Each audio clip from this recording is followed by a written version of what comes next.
Anandamayi Ma. Life. Ma Anandamayi Ma was born in a small village called Kiora in Bangladesh on 30th April 1896. Born into a pious, prestigious, but non-affluent household, she was named Nirmala Sundarai Devi. It is translated as Immaculate Beauty, which seemed appropriate as the infant grew up to be a lovely child. Ma's father, a devout Vaishnava, a devotee of Lord Vishnu, was well known for his beautiful rendering of devotional songs. He would rise at 3 a.m. and sing songs. On one occasion, during a storm, the roof blew off the house and he continued singing in the rain. He was also given to wandering for long periods. Ma's mother was a gentlewoman of upright nature and totally dedicated to the welfare of her family. While pregnant with Nirmala, she used to see visions of sages and deities. She later became a renunciant and accompanied Ma on her travels. When Nirmala was just 9 or 10 months old, a saintly old man visited them. Nirmala crawled towards this man and smiled. Overcome with emotion, devotion, and reverence, he put her feet on his head. He then told Nirmala's mother, "What you are seeing is the mother of the universe and beyond." The family grew up in want and yet fed all the guests who visited them, even if they themselves had to go without food. Nirmala was liked by all and practically grew up on all those people's laps. As a child, delicate religious rituals and the sound of religious chanting would bring about ecstatic feelings in her. She was often distracted and could be seen gazing into the space with her eyes unfocused on outer objects. Her education was very limited and her writing skills minimal. Everybody dreads snakes, but Nirmala did not have the slightest fear. Even as a child, if she encountered a snake, she would not run away, but would just jump across the snake and continue her walk. A happy child, little Nirmala spent her childhood in the serene surroundings of her village, ready to render whatever service she was capable of to anyone who asked for it. She was a favorite with everyone. The entire village, consisted mainly of Muslim families, extended to her a love and affection that has endured throughout the years. Even now, the Muslim population of her village, Kiora, refer to her as our own Ma. Ma was barely 13 when she was married to Ramani Mohan Chakravarti. As a child bride, Ma was received into the family of her husband's eldest brother and his wife. From a carefree childhood in her parents' home, she was catapulted into a situation demanding considerable hard work in a restrictive atmosphere. She cooked, cleaned, fetched water, took care of the children, and served her sister-in-law in every way possible. Hard work is the lot of village women in India. But what set Ma apart from all such girls placed in similar situations was that she remained uniformly cheerful, good-humored, and more than willing to shoulder other people's burdens. Nothing was a drudgery for her. Also, her serene and equable temper was never disrupted by thoughtlessness or unfair treatment at the hands of the elders. Actually, Ma's untroubled and happy disposition caused her new family some anxiety, because for them it could only mean a simple-minded person. They wondered, just like her parents too did, was this little quiet girl too simple-minded, to be mischievous and naughty like other children? It took many years before Ma's close companions realized that she was ever established in the state of her often repeated statement where she would say, Ja hobar tai hobi.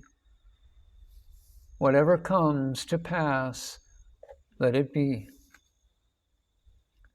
At the age of 18, Ma came to stay with her husband at his place of work.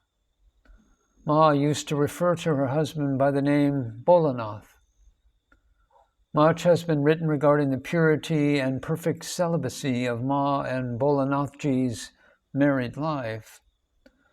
Bolanathji, on his part, bore the impact of a beautiful but celibate young wife, ever ready to obey his slightest bidding with extraordinary calm. Soon after, Ma's lila, or play, of practicing sadhana began. Ma lived the life of a pilgrim on the spiritual path for nearly 6 years. Bolanathji realized that he was in the presence of a very special embodiment of divine power.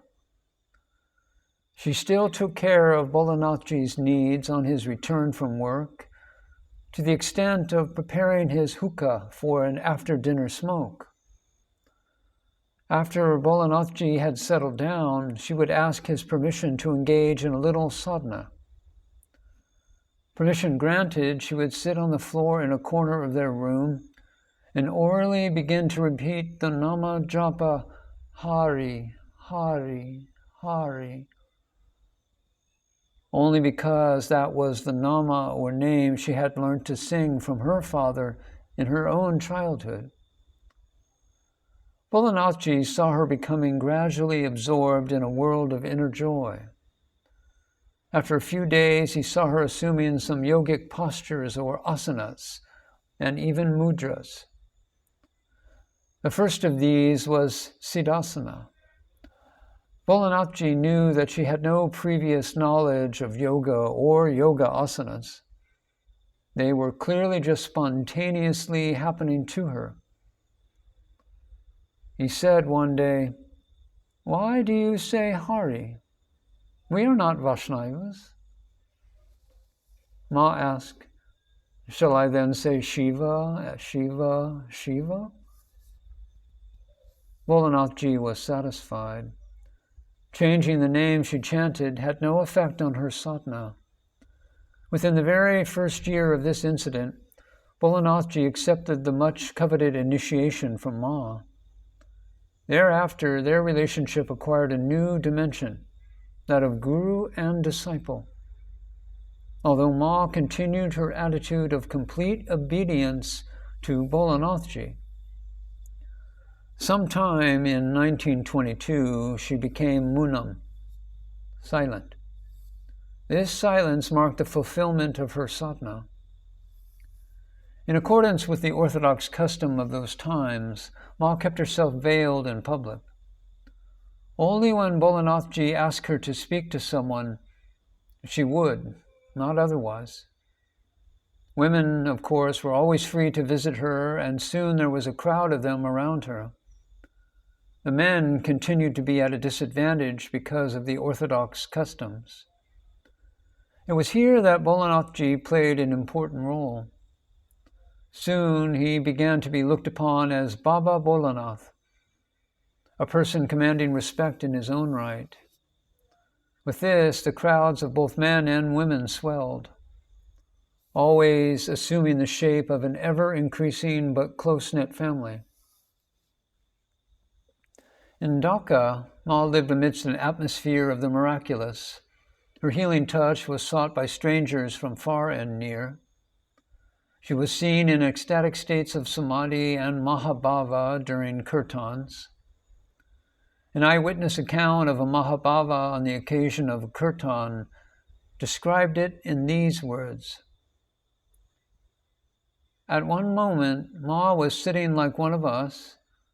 The next moment, she had changed completely. Her body was swaying rhythmically. Her sari's border fell back from over her head. Her eyes were closed, and the entire body swayed to the rhythm of the kirtan. With her body still swaying, she stood up, or rather was as if drawn upwards on her foot. It looked as if Ma had left her body, which had become an instrument in the hands of an invisible power. It was obvious to all of us that there was no will motivating her actions. Ma was evidently quite oblivious of her surroundings. She circled around the room as if wafted along by the wind. Occasionally, her body would start falling to the ground, but before it completed the movement, it would regain its upright position, just like a wind-blown leaf which flutters towards the ground and then is lifted up and blown forward by a fresh gust of wind. Ma moved in this manner with the kirtan party for a few moments. After such bhavas, she would lie in samadhi for many hours. Ma was also sensitive to environmental influences, as was demonstrated when she once passed a Muslim tomb. She immediately began to recite portions of the Quran and perform the namaz ritual of Muslim prayers. These and other similar acts showed Ma to be someone always moving through a wide variety of mystical and religious states, each one expressing itself through her. She often objectified her body by describing her actions in phrases like, "This body did this," or "This body went there." She believed her uncontrolled actions were expressions of the divine will.